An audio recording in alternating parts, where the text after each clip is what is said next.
se nós observarmos o horizonte espiritual do século XIII, existe um acontecimento que se destaca e que nos impacta espiritualmente até hoje, que é a transferência da Ordem do Carmo, a Ordem de Nossa Senhora do Monte Carmelo, para a Europa. Nós vimos que a Ordem do Carmo surgiu, ou ao menos ela adquiriu contornos mais sólidos no século XII, quando ainda principalmente entre o período entre a segunda e a terceira cruzada, na segunda metade do século XII, eremitas foram se instalando no Monte Carmelo, um importante monte com episódios importantes da escritura que se deram lá no Antigo Testamento, enfim, entre a Fenícia e a Palestina. Eremitas começaram a se instalar lá para viver uma vida ascética, uma vida contemplativa. Eles foram agrupados em uma pequena comunidade, eremita por um santo chamado São Bertoldo, que era um santo italiano, que se instalou lá, um monge lá, e que construiu ali uma pequena capela dedicada a Nossa Senhora do Monte Carmelo, Nossa Senhora do Carmo. E em 1209, estes primeiros eremitas, agrupados por São Bertoldo, receberam do patriarca de Jerusalém, Santo Alberto, uma regra. Na aula 132 nós tratamos disso. Eu expliquei como era a regra carmelita nos seus vários artigos, enfim, eu conto essa história com mais detalhes. Então, originariamente, o Monte Carmelo, a Ordem do Carmo era uma ordem eremita instalada lá na Terra Santa, na época das Cruzadas. É uma ordem intrinsecamente ligada às Cruzadas. Mas, no século XIII, já no começo do século XIII, nós vemos os primeiros carmelitas deixando o Monte Carmelo e se dirigindo para a Europa. Um dos primeiros a fazê-lo foi um grande santo, Santo Ângelo de Jerusalém. A história dele é interessante. A mãe dele era judia, convertida ao catolicismo. Ele nasceu em Jerusalém, entre a morte de Balduíno o Leproso e a Batalha de Ratim, na época de Guido de Lusignan.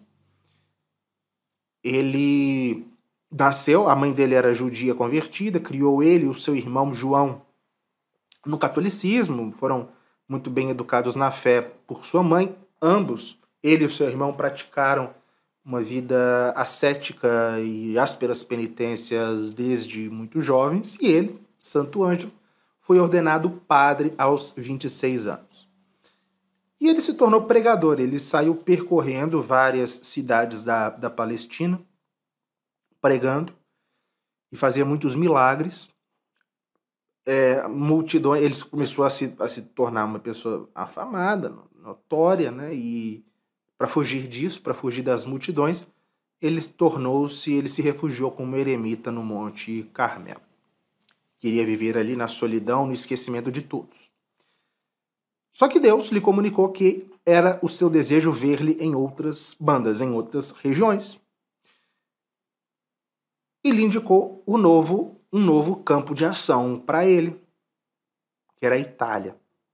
Itália que, naquela época, principalmente na Calábria, mas também o norte da Itália, vivia em luta contra as seitas cátaras. Na Itália, chamados Patarinos. E ele se dirigiu para lá e começou a pregar contra os cátaros, para converter os cátaros. Ele operou grandes prodígios, converteu muitos hereges, conheceu São Francisco. São Francisco, inclusive, profetizou que ele morreria jovem. E conheceu São Francisco. E, sendo uma alma inflamada pela conversão dos pecadores e principalmente dos hereges, ele desafiou na Sicília um importante senhor, na cidade de Licate, na Sicília, um importante senhor cátaro, um cavaleiro cátaro, ao instá-lo publicamente, ao tentar corrigir a sua vida. Ele que vivia numa relação incestuosa, ele vivia com sua irmã. E ele pôs-se a convencer essa mulher a deixar o seu irmão e concubino, e quando esse senhor soube disso, avisou Santo Ângelo para que ele parasse com aquelas tentativas, e Santo Ângelo não se importou e no dia 5 de maio de 1220, ele foi morto pelos sectários daquele senhor com 5 golpes de espada. Ele tinha apenas 35 anos. Ele morreu pronunciando as últimas palavras de Cristo. Pai, em tuas mãos, que são as palavras dos Salmos, né? Pai, em tuas mãos entrego o meu espírito. Santo Ângelo de Jerusalém foi canonizado como mártir pelo Papa Pio II em 1456. Ele foi apenas um dos primeiros carmelitas a partirem da Terra Santa para viverem na Europa. Só que ao longo das primeiras décadas do século XIII, isso foi se tornando cada vez mais necessário, os carmelitas deixarem o Monte Carmelo. Por quê? A situação dos cristãos no Oriente estava cada vez mais difícil. Os cristãos iam progressivamente perdendo as suas últimas posses conquistadas pelas cruzadas anteriores. E os carmelitas, isso repercutia no Monte Carmelo. E os carmelitas, a fim de não perecerem sob as cimitarras turcas, tiveram que ir pouco a pouco abandonando aqueles lugares tão venerados para se estabelecerem nas terras da cristandade. Então, foi uma sucessão de levas. Em 1238, os monges carmelitas originários do Chipre voltaram para o Chipre. Logo depois, os da Sicília voltaram para a Sicília. Os carmelitas franceses foram embora para Marsella. Em 1240, o conde Ricardo da Cornualha levou consigo os monges ingleses, levou-os para a Inglaterra. Em 1254, São Luís levou 6 carmelitas para a França, inclusive construiu uma casa para eles em Paris, e pouco a pouco o Monte Carmelo ficou vazio. Eles deixaram o Monte Carmelo e se estabeleceram todos em terras cristãs. Isso criou, desde o início, a necessidade de refletir e de organizar uma nova forma de vida para eles. Porque eles nasceram e viveram e tinham uma regra de eremitas, uma regra de anacoretas no Monte Carmelo. Agora eles estavam em tudo quanto é canto da cristandade. Como eles deveriam viver? Pois bem, foi reunido na cidade de Aylesford, na Inglaterra, em 1245, o primeiro capítulo geral dos carmelitas. Que ali os carmelitas se reuniram para decidir o que nós vamos fazer agora. Uma das primeiras coisas foi eleger o superior geral da ordem, São Simão Stock. Tratava-se já de um ancião octogenário. Era um inglês, era um monge inglês, que desde muito jovem, ele nasceu em 1165, lá no tempo de São Thomas Becket, mas desde muito jovem ele manifestou a sua vocação monástica, inclusive os seus primeiros anos, enquanto monge, ele passou dentro de um tronco oco, por isso ele ficou conhecido como Stock, que é tronco em inglês. E ele era natural de Kent, né, na Inglaterra. E depois se instalou lá no Monte Carmelo e voltou e tal. Então, os carmelitas o elegeram superior geral. E ele São Simão Stock, seria justamente o responsável por dar à ordem carmelita a sua configuração definitiva. E ele entendeu que era necessário adaptar as condições da ordem carmelita ao Ocidente. Porque até então a ordem tinha um caráter puramente contemplativo no Oriente. Era necessário adaptar o modo de ser da ordem. E naquele mesmo ano em que ele foi eleito superior geral, em 1245, reunia-se o primeiro concílio de Lyon, pelo Papa Inocêncio IV. Quem é aluno da Escola de História da Igreja vai se lembrar desse concílio, que o Papa Inocêncio IV, refugiado em Lyon por causa do imperador Frederico II, reuniu esse concílio para excomungar Frederico II. Declararam cismático, o depor e tal. Naquele mesmo ano, São Simão Stock enviou legados, enviou representantes, delegados para o Papa no Concílio de Lyon, para que o Papa lhes orientasse o que fazer.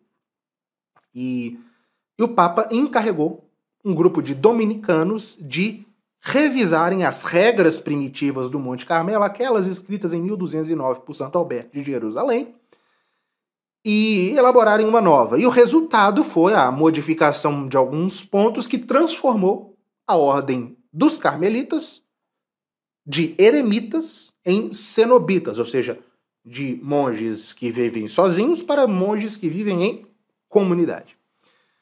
Essa nova regra foi confirmada por Inocêncio IV em 1247 e desde o início, a partir daquele momento, os carmelitas se dedicariam ao ministério apostólico, que inclusive os colocava em uma condição bastante semelhante à das demais ordens mendicantes. Por isso que o Carmelo se converteu ali de ordem eremita em ordem mendicante, como os franciscanos, como os dominicanos, enfim, ainda que sempre o Carmelo tivesse essa marca de preponderância da vida contemplativa sobre a vida ativa. Mas vocês imaginem, as dificuldades nessa transformação eram imensas. Distúrbios grandes aconteceram na ordem, porque era uma transição muito considerável, uma transição muito brusca. Começaram a ter distúrbios, começaram a ter discussões, divisões dentro da ordem, e os frades carmelitas voltaram seus olhos e as suas orações para Nossa Senhora. E o resultado foi a célebre aparição de Nossa Senhora a São Simão Stock, em Cambridge, na Inglaterra, em 16 de julho de 1251.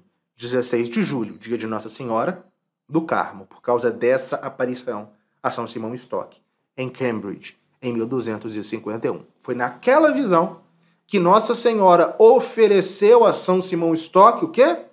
O escapulário, que deveria ser usado por todos os membros da ordem carmelita.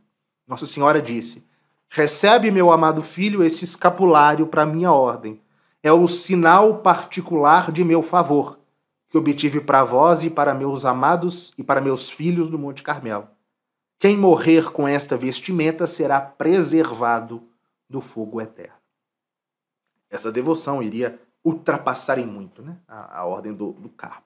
E naquela mesma aparição, Nossa Senhora tranquilizou São Simão Stock, dizendo que ele deveria novamente recorrer ao Romano Pontífice, porque ele iria protegê-lo e ampará-lo. A ele, a ordem, obviamente, ele falava ele porque é a ordem, ele era o superior. Dar amparo e proteção à ordem iria mostrar os caminhos que a ordem deveria seguir.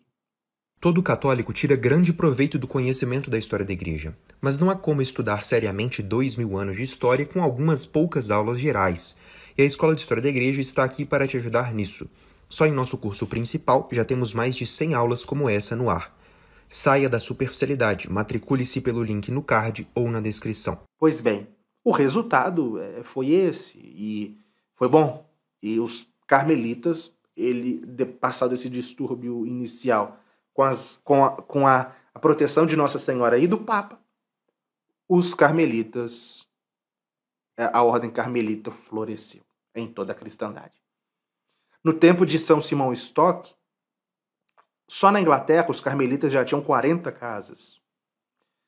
Da Inglaterra eles passaram para a Escócia, para a Irlanda e para os Países Baixos.